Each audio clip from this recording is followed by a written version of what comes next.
লাকা মিনাল উলা। আপনার এখনকার যুগের থেকে, এখনকার অবস্থান থেকে পরবর্তী অবস্থান হবে আরো পরে। সুবহানাল্লাহ।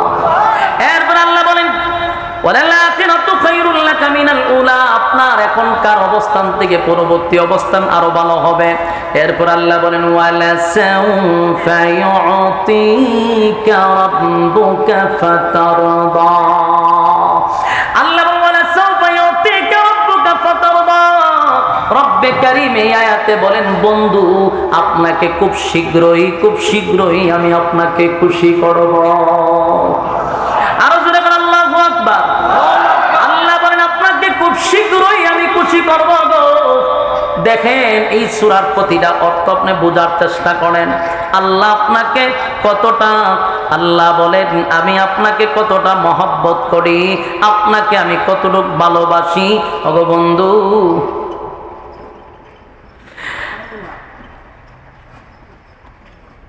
কি করতে এইগুলা, এটা আচ্ছা কোনছেন ওয়াজের মাঝখানটা ওয়াজ করতে যে হুজুরের দাঁড়িয়েছি খাবো যাই না, এটা কিতা দিছে ওয়াজের ফলে কমন। এবার কথাগুলি শেষ করি, বাম হাত ঢুকাই দিয়ে ওয়াজ তো শেষ করে দিছেন, একটু মনোযোগ দিয়ে শুনে না। বিরক্ত হইতেছেন আপনারা? বিরক্ত হলে আমার ডাবল সুবিধা, সময় ফাঁস হয়ে গেছে, এরপরে ওয়াজ করতেছি আবার দিছে বাম হাত। আল্লাহ বলেন ওয়ালা সাউফা ইউতিকা রাব্বুকা ফাতারদা। খুব মনোযোগ দিয়ে শুনেন। নবী যেমন 15 দিন কাঁদছে, আল্লাহ এই সূরা দিয়া নবীরে এত খুশি করছে, এত আনন্দ দিছে, প্রতিটা কথায় খালি নবীরে খুশি করে রে। আল্লাহ বলেন ওয়ালা সাউফা ইউতিকা রাব্বুকা ফাতারদা। আমি আপনাকে খুব শীঘ্রই খুশি করব গো, খুব শীঘ্রই খুশি করব, খুব শীঘ্রই খুশি করব। তাফসীর কারকরা বলেন এই আয়াত দ্বারা আল্লাহ বুঝাইছেন হয়তোবা মক্কা বিজয়ের বিষয় নিয়া, যে খুব শীঘ্রই মক্কা বিজয় হবে। হয়তোবা আল্লাহ আরশে আজিমের মেহমান পয়গম্বরকে বানাইবে, হয়তোবা এটা মেরাজকে কেন্দ্র করে বলতে পারে। হয়তোবা নবী কিছু দাবি দাওয়া আল্লাহর কাছে করছিল, কিছু দরখাস্ত করছিল উম্মতের ব্যাপারে, সেগুলা সব আল্লাহ মেনে নিবে। হয়তোবা ওয়ালা সাউফা ইউতিকা রাব্বুকা ফাতারদা। এই আয়াতের অর্থ এটাই হতে পারে যে আপনাকে খুব শীঘ্রই আমি খুশি করব। তার মানে মক্কা বিজয়, তার মানে নবী দরখাস্ত করছিল আল্লাহ আমাকে আপনি খুশি করবেন, কিন্তু আমার একটা উম্মত যদি জাহান্নামে থাকে গো, আমি নবীরে আপনি খুশি করতে পারবেন না। একটা জবান বন্ধ রাখবেন, আল্লাহু আকবার। আর জোরে কোন আল্লাহু আকবার। এই মানের আওয়াজ দিয়ে বলেন আল্লাহু আকবার। আমার নবীর কত মায়া। আল্লাহ বলেন বন্ধু আপনাকে খুশি করব, খুশি করব, খুশি করব। আল্লাহর নবী বলেন একটা উম্মত যদি জাহান্নামের ভিতরে থাকে, আপনি মালিক আমারে খুশি করতে পারবেন না। আল্লাহ হয়তোবা ওয়ালা সাউফা ইউতিকা রাব্বুকা ফাতারদা। এই আয়াত দিয়ে এটাই বুঝাইলেন। এরপরে রব্বে কারীম বলেন বন্ধু এখানে শেষ না, আলাম ইয়াজিদকা ইয়াতীমান ফাআওয়া। আল্লাহ বলেন আমি আপনাকে এতিম অবস্থায় পেয়েছিলাম, আমি কি আপনাকে আশ্রয় দেই না? এই কথাগুলি একটু মনোযোগ দিয়ে শুনলে আপনি বুঝতে পারবেন অর্থগুলা।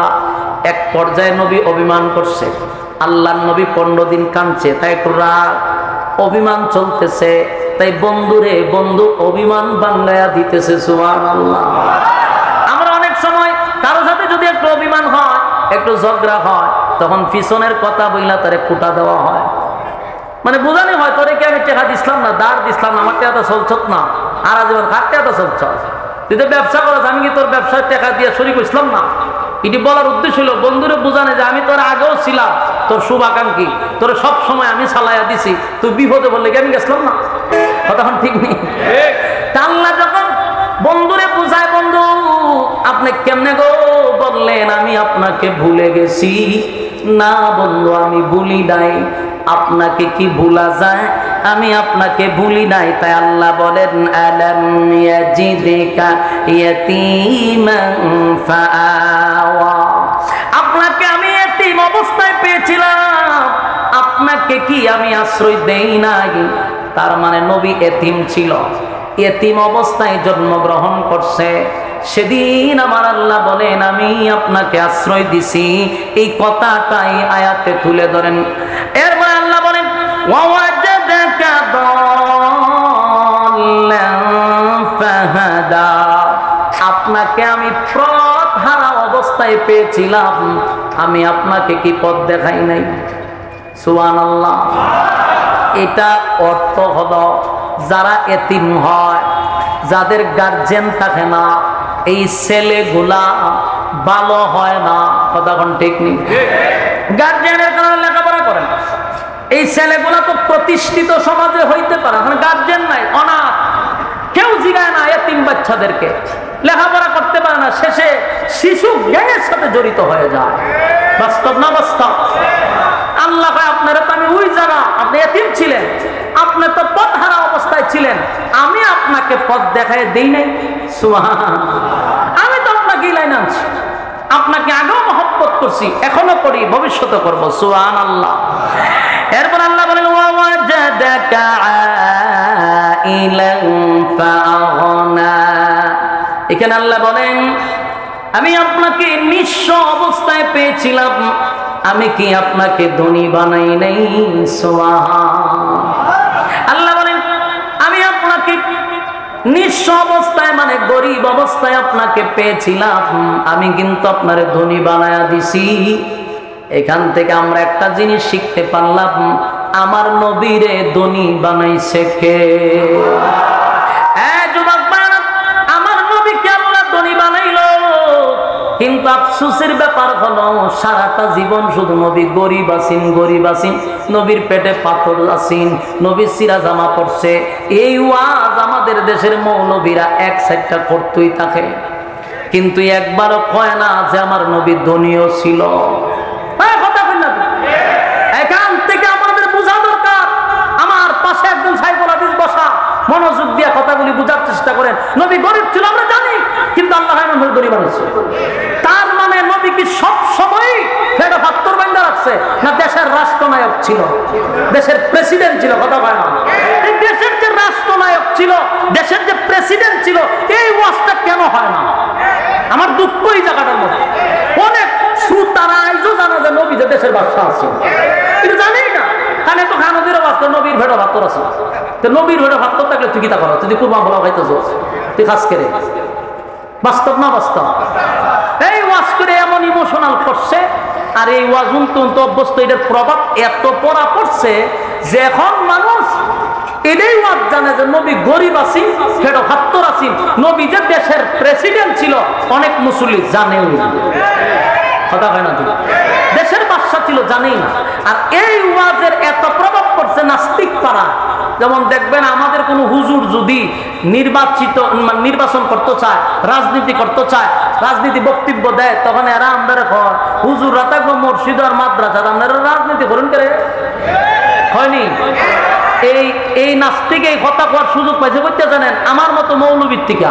কারণ আমি ওয়াজ করছি নবী গরিব আছি, নবী যে দেশের বাদশা ছিল, এই ওয়াজ যদি করতাম তাহলে এই কথা এত তাড়াতাড়ি বলতে পারতো না।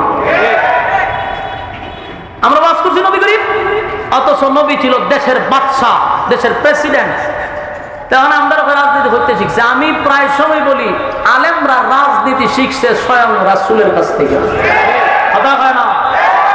হ্যাঁ, রাজনীতি করতে শিখছে আমরা। হাসা কঞ্চি দিয়ে আধা ঘন্টা বাইরে করতাম নেতাডিরে, জিগাইতাম তোরা করতে শিখছ, আম্মার থেকে শিখছ রাজনীতি? আম্মার রাজনীতি শিক্ষা তো দেশের 12টা বাজায় দিছ, দেশের সম্পদ সব বাহিরে নিয়ে দিছ। আর আমরা রাজনীতি শিখছি স্বয়ং রাসূল আরবি সাল্লাল্লাহু আলাইহি ওয়াসাল্লামের কাছ থেকে। বাংলাদেশে যদি আলেমরা রাজত্ব করত, দেশের টাকা বাহিরে